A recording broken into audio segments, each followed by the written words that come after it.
আসসালামু আলাইকুম ওরহমতুল্লাহি ওবরাকাতুহ। বিসমিল্লাহির রহমানির রহিম। আলহামদুলিল্লাহ রাব্বিল আলামিন ওয়াসসালাতু ওয়াসসালামু আলা সাইয়্যিদিল আমবিয়া ওয়াল মুরসালিন নবিয়িনা ওয়া আলা আলিহি ওয়া আসহাবিহি আজমাইন। সম্মানিত দর্শক ও শ্রোতা, আমি হাফেজ আরিফ রেজা। এসো সহজভাবে কোরআন শিখির আজকে দ্বিতীয় পর্বে আপনাদের সকলকে স্বাগত। আজকে আমরা তানভিন, সাকিন এবং তাশদিদের কাজ শিখব।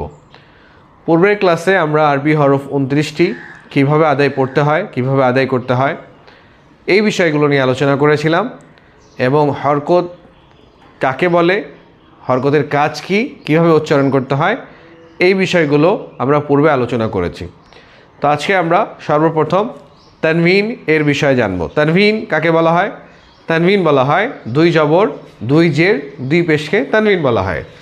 যেমন বা দুই জবর বান, বা দুই জের বিন, বা দুই পেশ বুন, বান বিন বুন। তা দুই জবর তান, তা দুই জের তিন, তা দুই পেশ তুন, তান তিন তুন। এটি হচ্ছে তানভিন। তানভিনের আওয়াজ সবসময় ডবল আওয়াজে হয়ে থাকে। তো আরবিতে আমরা 29টা অক্ষরে আমরা নিজেরাই প্র্যাকটিস করে নিব। যে হামজা দুই জবর আন, বা দুই জবর বান, তা দুই জবর তান, সা দুই জবর সান, এভাবে করে সম্পূর্ণ ইয়া দুই জবর ইয়ান। তারপরে আমরা জেরের প্র্যাকটিস করব। বা দুই জের বিন, তা দুই জের তিন, সা দুই জের সিন, এভাবে করে সম্পূর্ণটা আমরা প্র্যাকটিস করে নেব। তারপরে এখন আসো পেশ। বা দুই পেশ বুন, তা দুই পেশ তুন, সা দুই পেশ সুন। আশা করি আমরা নিজেরা যদি প্র্যাকটিস করি তাহলে আমরা তানভিনের কাজটি শিখে নিতে পারবো। এখন আমরা মুছারি এটা দাও। এখন আমরা জজম বা সাকিন কিভাবে পড়তে হয় এই বিষয় নিয়ে আমরা আলোচনা করব। সাকিন বা জজম একই জিনিস। সাকিনযুক্ত অক্ষরকে একবার পড়তে হয়।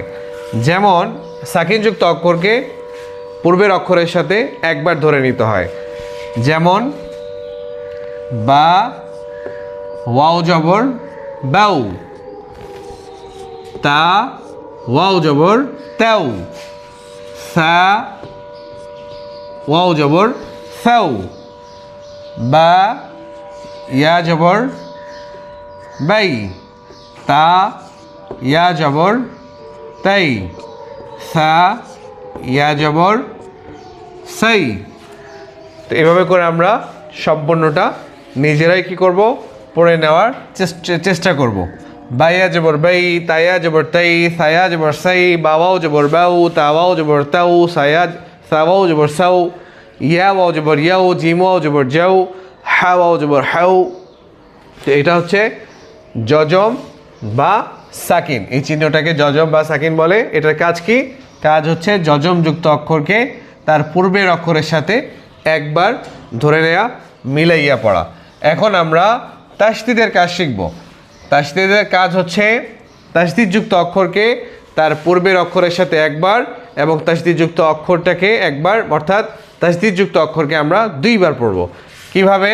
যেমন